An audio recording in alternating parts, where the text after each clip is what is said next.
Basically 30 گیندوں کے اوپر 75 سے زائد اسکور بنایا تھا اور ایسے مومنٹ پر آؤٹ ہو گئے جہاں پر لگ رہا تھا کہ اسلام آباد یہ میچ لے جائے گا. تو کتنا آپ کو افسوس ہو رہا ہے کہ جیسے ہی آپ ڈگ آؤٹ میں واپس گئے ہیں اور ایک دم سے اسلام آباد میچ لوز کر گیا؟ دیکھیں افسوس ظاہر سی بات ہے ہو رہا تھا کیونکہ کرنچ مومنٹ پہ بیٹنگ آئی تھی اور تقریباً 12.5-13 کی ایوریج تھی, تو اس کو نیچے 10 پہ لے کے آنا اور اسی مومنٹم کے ساتھ کھیلنا, I think we should have won the game. But ظاہر سی بات ہے میچز کرنچ مومنٹ میں لیپسز ہوتے ہیں, بٹ اس سے انشاءاللہ جلدی سیکھیں گے اور کوشش کریں گے کہ آگے جو میچز ہیں ان میں غلطی نہ ہو. اعظم, جب آپ آؤٹ ہو کے ڈگ آؤٹ واپس آئے اور منرو آئے, پھر اس کے بعد پے در پہ 4 آؤٹ ہوئے, ایکسپریشنس کیا آ رہے تھے آپ کے اپنے آپ؟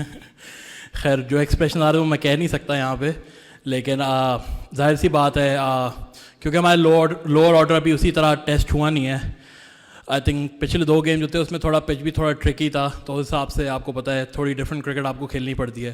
بٹ جب آپ کے سامنے اتنا بڑا ٹوٹل بورڈ پہ لگا ہو تو اس میں یہ ہوتا ہے کہ ٹاپ 4 میں جو اراؤنڈ 80 رنس کرے گا تو اس میں پھر باقیوں کا یہ کام ہوتا ہے کہ وہ آ کے نیچے چھوٹے چھوٹے کیمیو کھیلیں. تو خوشی یہ ہے کہ ماشاء اللہ پرفارمنس ہوئی, لیکن غم یہ بھی ہے کہ میچ ہارے. لیکن آنے والے میچز کے لیے اپنے جتنے بھی بوائز ان کو گڈ لک کہوں گا اور کہوں گا کہ اپنا سر کبھی بھی نہ گرائیں.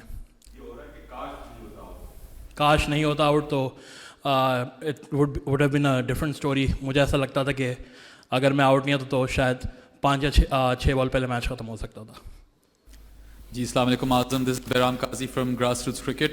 کمیزریشنز آن دا لاس, بٹ خود آپ بہت شاندار ناک کھیلے اور لائک یو سیڈ اگر آپ عارف یعقوب کے سامنے ہوتے تو فرق ہوتا. بٹ پرسنلی ایک اپنے پرسنل لیول پہ کتنی امپورٹنٹ تھی یہ اننگز؟ آف کورس 30 بالز میں 75 کیے, which is practically 15 runs per over for 5 overs, ridiculous strike rate. Pace کے خلاف بھی اسپن کے خلاف بھی بہت اچھا کھیلے آپ. تو کتنا سیٹسفائڈ اور کتنا ضروری تھا آپ کے لیے ناک؟ دیکھیں ضروری تھا, لیکن میں سیٹسفائی بالکل نہیں ہوں ناک سے, بیکاز کیونکہ اگر میں فنش کرتا تو میں تھوڑی بہت سیٹسفیکشن مجھ میں ہوتی اس چیز کی. لیکن جہاں تک عارف یعقوب کی بات ہے, انہوں نے کافی اچھی بال کی اور ڈیتھ میں آ کے ظاہر سی بات ہے جب اسپنر لگا ہوا ہوتا ہے تو کرنچ مومنٹ پہ اسپنرس کے بھی ہاتھ پیر کانپتے ہیں.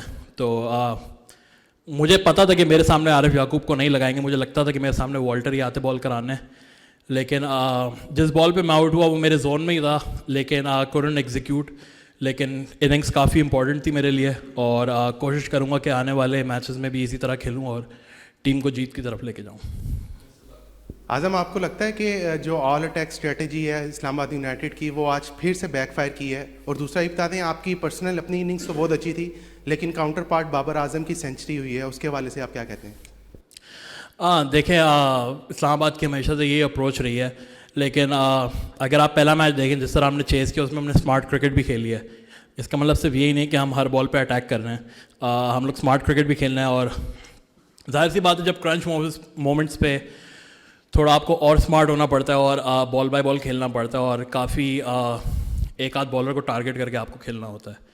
لیکن ظاہر سی بات ہے میرے خیال سے 15 اوور تھے جب بابر اعظم 52 پہ تھے, اس کے بعد انہوں نے اپنے 60 رن کیے. I think that was exceptional. اور جس طرح وہ نئے شاٹس انہوں نے ڈیولپ کیے ہیں, I think it's a good sign for Pakistan cricket and for ہم سیلف.